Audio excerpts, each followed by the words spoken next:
자, 챕터 6 진행하겠습니다. 챕터 6은 리니어 모델 셀렉션과 레귤레이션에 대한 것인데요. 그게 4개의 섹션으로 되어 있습니다.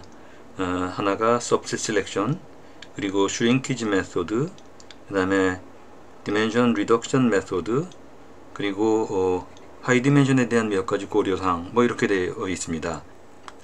자, 이들 모두 선형 모델에 대한 것이기 때문에 과연 선형 모델이라는 것이 무엇인지를 한번 정리하는 것이 의미가 있을 것 같습니다. 선형 모델이라는 것은요, 종속 변수와 독립 변수 사이의 관계를 규명하려는 것인데, 이때 방법론상으로 이들 사이에 리니어 관계가 있는 것을 분석하겠다는 것입니다. 근데 그때 리니어 관계라는 것은 리니어 컨비네이션으로 표현이 되는 것이고요. 리니어 컨비네이션이라는 것은 선형 조합 형태로 독립변수들을 구성을 해서 종속변수를 설명하겠다는 것인데, 이들 각각에 대해서 일정한 가중치, 즉 계수값이 적용되는 그런 형태이겠죠. 그런 의미에서는 그 리니어리티라는 것이 굉장히 중요한 의미인데, 선형 모델에서 얘기하는 리니어란 스트레이트 라인을 의미하는 것이 아니고 파라미터들 간의 선형성을 얘기를 합니다. 따라서 일정한 변형, 트랜스포메이션을 거쳐서 우리가 얼핏 보기에는 선형관계라고 생각되지 않는 것들도 얼마든지 선형 모델로 변형해서 이용할 수가 있게 됩니다. 이렇게 리니어 모델을 이용하는 이유는 무엇보다 추론 능력이 아주 뛰어나기 때문입니다. 그리고 복잡한 다른 모델에 비해서 훨씬 높은 예측력을 보여주고 있고요. 그리고 선형성을 가지고 있을 때는 해석력이 좋아집니다. 일정한 변형, 트랜스포메이션을 통해서 선형성을 가지고 있다고 하더라도 우리가 계산된 예측 값을 가지고 원형으로 변형시켜서 이용할 수가 있게 됩니다. 이때 결국 독립변수가 굉장히 많이 있을 수가 있을 겁니다. 예컨대 우리가 항상 보는 바처럼 일정한 테이블 형태로요, 태블러 데이터라고 할 때 이때 컬럼이 각각의 독립된 피처를 가진다고 말씀을 드렸었습니다. 그런데 일반적으로 우리가 이 컬럼들을 P라고 부르고, 그리고 number of sample, 데이터의 개수를 N이라고 한다면 일반적으로는 N이 P보다 많은 형태가 되겠지만, 오늘날 많은 경우에 이 P가 굉장히 커지는 경우가 많이 있습니다. 자, 이런 경우에 과연 어떤 변수를 어떻게 선택해야 될 것인가 하는 것이 기본적으로는 바이어스 베리언스 트레이드오프 관계와 비추어서 특히 중요하게 됩니다. 자, 이와 관련돼서 얘기되는 것이 이제 모델 셀렉션 내지는 이제 베리어블 셀렉션인데요. 이런 의미에서 선형 모델을 바라볼 때 우리 관련된 개념으로 생각해 봐야 될 것이 이제 풀 모델과 리듀스드 모델, 널 모델, 세츄레이티드 모델 이런 것들이 있습니다. 풀 모델이라는 것은 우리가 가지고 있는 데이터셋에서 포함되어 있는 모든 독립 변수 내지는 모든 피처 컬럼을 전부 동원시키는 모델을 풀 모델이라고 얘기를 합니다. 반면에 reduced 모델이라는 것은 전체 피처 중에 일부 피처만을 모델링에 적용시키고 나머지는 모델에 포함시키지 않는 것들을 얘기를 하죠. null 모델이라는 것은 아예 이 변수를 동원시키지 않고 그냥 절편값만을 이용하는 겁니다. 절편이라는 것은 아시다시피 이걸 y equal a1 x1 플러스 a2 x2 플러스 epsilon 이라고 할 때 x1과 x2 두 개의 독립된 변수에 대해서 계수값을 0으로 해버리고, 그러고 나면 절편만 남죠. 그 절편이라는 것은 각각의 독립 변수의 영향을 제로라고 했을 때 가지는 평균값이라고 해석할 수가 있을 겁니다. 널 모델이라는 것은 바로 이런 절편만을 가지는 프레딕터를 가지지 않는 그런 경우에 예상되는 이 종속 변수의 값, 이걸 이제 널 모델이라고 얘기를 하죠. 이제 이와 관련돼서 우리가 saturated 모델이라는 것을 볼 수가 있는데, saturated 모델이라는 것은 우리가 일반적으로 리니어 모델, 예컨대 회귀 분석을 생각하신다면 우리가 그 모델의 성능을 평가하는 지표 중에 하나로 RSS를 봤었습니다. 이 RSS가 0의 값을 가질 때, 즉 데이터를 perfectly fitting 시키는 이런 것들은 이제 saturated 모델이라고 얘기를 합니다. 우리가 saturated 모델을 보는 것은 우리가 모델링 과정을 통해서 일정한 모델을 만들어냈다면 그 모델이라는 것은 전체 피처들 중에 일부 피처를 가지고 오고 이들을 선형조합해서 개수값을 적용시키는 것이 될 텐데요. 이것 대비 Saturated 모델, 즉 완벽한 모델이라고 생각되는 것과 비교해서 어느 정도의 성능인지를 서로 비교하는 기준점을 찾으려는 그런 개념이 Saturated 모델입니다. 지금 제가 선형조합의 형태로 일정한 가중치를 적용시킨 것이 그 개수값을 중심으로 따져보는 관점에서의 리니어 모델이라고 얘기를 했는데, 이와 관련된 것으로는 제일 생각하기 쉬운 것은 이제 회귀 분석 같은 것들이죠. 그래서 심플 리니어, 멀티플 리니어는 물론이거니와 폴리노미얼 리그레션, 그리고 아노바나 앙코바 같은 것들도 가장 대표적인 리니어 모델이라고 얘기할 수 있습니다. 뿐만 아니라 우리가 다음 시간에 볼 이 비선형 모델이 있습니다. 스플라인이라든지 푸리어, 웨이브 리그레이션 뭐 이런 것들 경우에는 이 개수가 되는 독립변수들에 대해서 일정한 베이시스 펑션을 적용시킨 것들이거든요. 이런 것들을 베이시스 익스펜션 리니어 모델이라고 얘기를 하는데, 이것 역시 리니어 모델로 우리가 포함시킬 수가 있습니다. 뿐만 아니라 우리가 지난 시간에 봤던 로지스틱 리그레션이나 부아송, 감마 리그레션 같은 제너럴라이즈드 리니어 모델도 대표적인 리니어 모델 범주 안에 포함시킬 수가 있고요. 제너럴라이즈드 에디티브 모델 같은 것들도 마찬가지입니다. 또 픽스트 베리어블과 랜덤 베리어블을 모두 포함시키는 개념으로서의 믹스드 이펙트 모델 같은 것들도 리니어 모델 범주에 넣을 수가 있고요. 그리고 서바이벌 모델이라든지 이런 것들도 리니어 프리딕터를 가지는 경우에는 우리가 리니어 모델로 포함시킬 수가 있습니다. 자, 그런데 앞서 우리가 널 모델, 그 다음에 세츄레이티드 모델, 풀 모델 뭐 이런 것들을 살펴봤지만, 결국은 오늘날 많은 경우에는 이 피처의 개수가 워낙 크기 때문에요.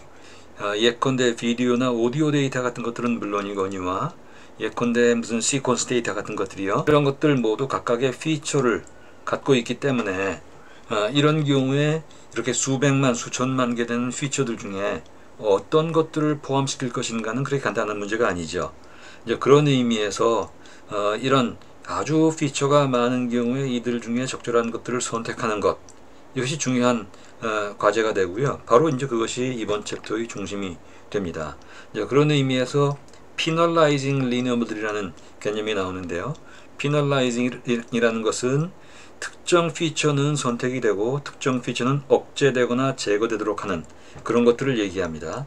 그렇게 하는 이유는 그렇게 함으로써 모델의 복잡도를 개선을 하고 그리고 예측 정확도를 증진시키고자 하는 그런 것입니다. 특히 이제 말씀드렸다시피 이 P의 개수가 N의 개수보다 훨씬 더 많을 때, 또는 우리가 여러 차례 봤던 것들처럼 프레디키터 사이에 코릴레이션 관계가 있는 것들, 대표적인 이제 멀티콜 리니어리티 같은 것들이죠.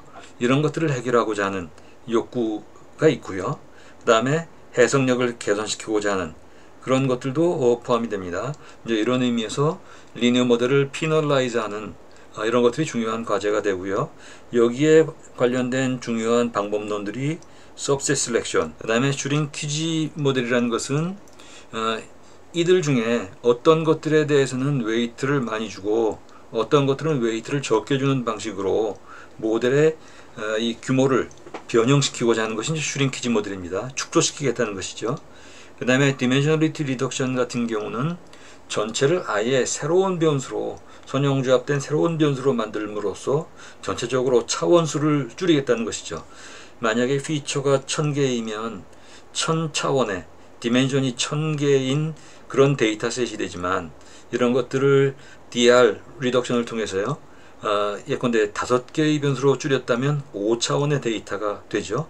이렇게 차원 축소하는 이런 기법도 이제 포함이 된다고 하겠습니다. 자, 이제 이런 관점에서 각각에 대한 것들을 보는 것이 이번 챕터의 중심 주제가 되겠습니다. 자, 그래서 먼저 subset selection을 보도록 하죠. 자, 먼저 best subset selection은 예컨대 앞에서 우리가 예를 든 것처럼 1000개의 피처가 있다면 1000개 중에 예컨대 중요한 20개만 선택을 하고 9980개를 버리겠다, 모델에 적용시키지 않겠다 한 것입니다. 자, 그런데 그 방법론으로는 각각의 모델을 생성시킨 다음에 이들 각각의 성능을 비교하고 가장 좋은 성능을 선택하는 것이죠. 그런데 이와 관련돼서는 아주 큰 문제가 생깁니다. 1000개의 피처를 가진 모델, 그러면 P가 1000입니다. 그런데 K는 우리 모델에 적용시키는 피처의 개수가 될 겁니다. 1000개의 피처 중에 몇 개의 피처를 갖는 모델을 만들 것인가. 만약에 1000개 중에 2개, 그럼 1000개 중에 2개를 1000 컨비네이션 2로 계산하게 될 겁니다. 이들 각각을 모든 경우의 수를 따져봐야 되니까요. 3개의 피처를 갖는, 3개의 변수를 갖는 모델이라면 1000 컨비네이션 3가 될 것이고요. 이들 각각을 모두 따져본다는 것은 결국 2의 P승이 될 겁니다. 즉 1000개의 피처를 가진, 1000개의 컬럼을 가졌다는 것은 2의 1000승, 1000제곱만큼을 늘어놓고 놓고 그리고 각각을 비교해야 된다는 것이죠. 사실상 불가능합니다. 그래서 나오는 것들이 여러 가지 대안들이 있습니다. 우선 Best Subset Selection 범주 내에 있는 것이 Branch and Bound 알고리즘입니다. 자, Branch and Bound 알고리즘에서는 Best Subset Selection의 계산 문제에서 모든 경우의 수를 따져보기 위해서는 2의 P제곱만큼의 여러가지 다양한 경우의 수를 따져봐야 된다는 문제점, 즉 이 컴퓨테이셔널 오버헤드입니다. 이 문제를 해결하기 위해서 제시된 알고리즘입니다. 이에 의하면 우선 오브젝티브 펑션을요, 이 화면에 보이는 이 식이요, 2분의 1에 우선 앞에 보이는 부분은 RSS에 해당이 될 겁니다. 정답 대비 우리가 선형 예측한 값의 차이의 즉 리지듀얼의 썸업스퀘어가 되겠죠. 그 다음에 놈 절대값의 람다를 씌운 것, 그 다음에 베타 놈의 제곱의 람다를 씌운 것, 이렇게 세 개의 항목으로 되어 있는 것을 오브젝티브 펑션으로 놓고 이것들을 최소화시키는 베타를 찾고자 하는 것입니다. 그런데 이들 전체를 찾을 수 없으니까 대신에 브랜치 앤 바운드를 이용을 합니다. 자, 이때 브랜치라는 것은 대상이 되는 서치 스페이스요. 즉 예컨대 1000개의 변수라면 1000개의 서브셋 셀렉션 경우는 이제 2의 1000승이 되겠죠. 그러면 이것들을 변수를 쭉 트리 형태로 늘어놓는 것, 이게 이제 브랜치에 해당이 됩니다. 자, 그래서 바운드 알고리즘은 이들 각각에 대해서, 즉 트리 구조로 나와 있는 형태 각각에 대해서 어퍼 바운드 또는 로우 바운드, 지정된 컨스트레인트에 의한 바운드를 계산을 합니다. 그리고 나서 굿 솔루션이 아닌 것, 예컨대 굿 솔루션이라고 해당되는 로우 바운드가 설정이 됐다면 여기에 해당되지 않는 이쪽 부분은 버리게 되죠. 자, 그리고 나온 것 중에 그 다음 변수에 대해서 로우 바운드를 계산을 합니다. 그리고 나서 여기에 해당되는 좋은 것이라고 해당되는 것은 선택을 하고 그 이외의 것들은 버리죠. 자, 이렇게 되면 엄청나게 많은 경우의 수 중에서 기하급수로 늘어났었습니다만 이것들에 대해서 또 기하급수적으로 줄여나가는 방식으로 대상 서치 스페이스를 줄여나가는 방식이 이제 브랜치 앤 바운드 알고리즘이 됩니다. 다른 한편에서는 이 브랜치 앤 바운드 알고리즘은 MIQP Mixed Integer Quadratic 프로그램의 한 형태라고 할 수가 있습니다. 무슨 말씀이냐 하면 이렇게 브랜치 앤 바운드로 찾아나갈 때 이들 각각의 이 값들은 전부 인티저의 값을 취하죠. 실수값이 아니라 전부 정수값을 취하게 됩니다. 자, 이런 의미에서 인티저 프로그래밍 일종인 믹스드 인티저 쿼드라틱 프로그램의 형태를 취하게 되고요. 그래서 이 브랜치 앤 바운드를 진행시킴에 있어서도 믹스드 인티저 프로블럼으로 믹스드 인티저 프로그램으로 재구성을 해서 진행을 하게 되죠. 세 번째 중요한 개념으로는 L놈의 개념이 있습니다. L놈의 일반형은 LP놈입니다. LP놈이라는 것은 이런 식으로 설정을 해서 진행을 하게 됩니다. 자, 여기에 우리가 적용시키고자 하는 피처 개수가 1이라면, 즉 P equal 1이라고 한다면, 그러면 1을 대입시키면 이 부분은 베타 놈 오브 1은 베타 J 놈의 서메이션이 되죠.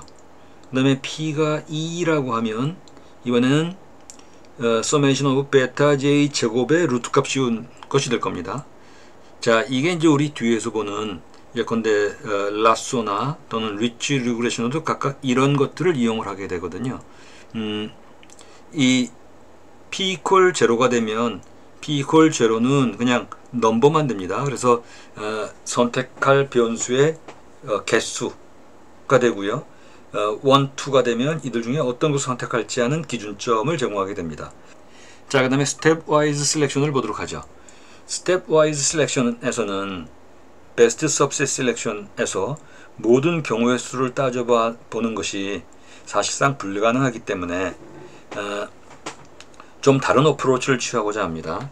포워드 셀렉션에서는 널 모델에서요, 변수를 하나씩 추가시켜 나가는 겁니다.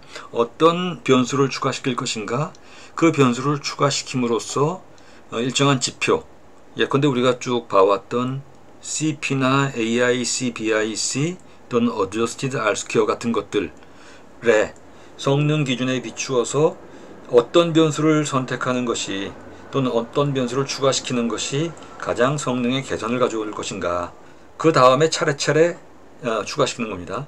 그래서 예컨대 1000개의 변수였다면 하나씩 추가시키면서 성능 개선의 효과를 보고 어느 수준에서 추가로 변수를 산입시켰을 때 더 이상 모델 성능의 개선이 이루어지지 않는다면 거기서 멈추겠다는 것이죠. Backward Stepwise Selection에서는 이와는 달리 풀 모델로부터 시작을 합니다. 모든 변수를 동원해서 모델을 구성을 하고요. 그리고 이 중에서 특정 변수를 빼고자 합니다. 어떤 변수를 뺄 것인가는 예컨대 Residual Sum of Square 같은 것들을 가장 극적으로 낮춰주는 그런 변수를 선택을 해서 하나씩 빼나가는 것이죠. 예컨대 1000개의 피처가 있다면 1000개부터 하나씩 빼나가면서 어느 수준 이상이 되었을 때 더 이상 변수를 빼더라도 RSS나 이런 것들이 더 이상 줄어들지 않는 것들. 하이브리드에서는 포워드와 백워드를 섞어가면서 진행시키는 것이 하이브리드 어프로치라고 할 수가 있습니다. 자, 그래서 구체적으로 본다면 앞에서 말씀드린 지표가 있는데요. 성능 지표의 대표적인 것이 멜로우벨 CP, AIC, BIC, Adjusted R-Square가 있습니다. 이들 각각은 여기 표에 보시는 것처럼 이렇게 구성되어 있고요. 이들 모두 다 기본적으로는 RSS를 기준으로 합니다. 그리고 RSS에 일정한 페널티를 주죠. RSS가 높을수록 피팅이 제대로 안 됐다는 얘기인데, CP 경우에는 여기에 페널티 텀으로 2D 시그마 스퀘어를 줬습니다. 즉 시그마 스퀘어에 D 모델에 적용되는 변수의 개수만큼을 페널티로 주겠다는 겁니다. 따라서 모델에 편입되는 변수의 개수가 커질수록 CP가 커지죠. 따라서 CP가 낮을수록 좋은 모델이 될 겁니다. 그 이외에 AIC, BIC 모두 다 결국 이 페널티를 어떻게 줄 것인가에서만 차이가 납니다. 이와 좀 다른 방식을 취하는 것이 Adjusted R-Square인데요. 이거는 이런 지표값에 페널티를 주는 대신에 RSS가 자유도 증가에 따라서 얼마나 달라지는지를 표현하는 직접적인 계산 방법이라고 할 수가 있고요. 말을 달리 얘기하면 우리가 그 선형 모델 내지는 회귀 분석에서 봤던 결정계수 R을 변형시킨 것이라고 할 수가 있습니다. 자, 밑에 그림을 보시면 지금 우리가 본 CP, BIC, Adjusted R-Square 경우에 모델에 적용되는 파라미터의 개수, 즉 변수의 개수가 커짐에 따라서 어떤 변화가 일어나는지를 보여주고 있습니다. 자, 그리고 이때 예컨대 CP나 BIC, AIC 같은 경우는 낮을수록 좋다고 얘기를 했습니다. 일정한 수준 이상으로 변수가 커질 때 더 이상 낮아지지 않는다면 이 상태에서 멈추란 얘기입니다. 이것들을 보통 엘보우 포인트라고 얘기를 하고요. CP, BIC 뿐만 아니라 AIC 역시 마찬가지입니다. 거꾸로 어드저스티드 R스퀘어 경우는 변수가 늘어남에 따라서 결정 계수값이 높아지겠지만 더 이상 증가되지 않는 일정한 수준에서 변수의 추가적인 산입을 멈춰라 하는 그런 얘기가 됩니다.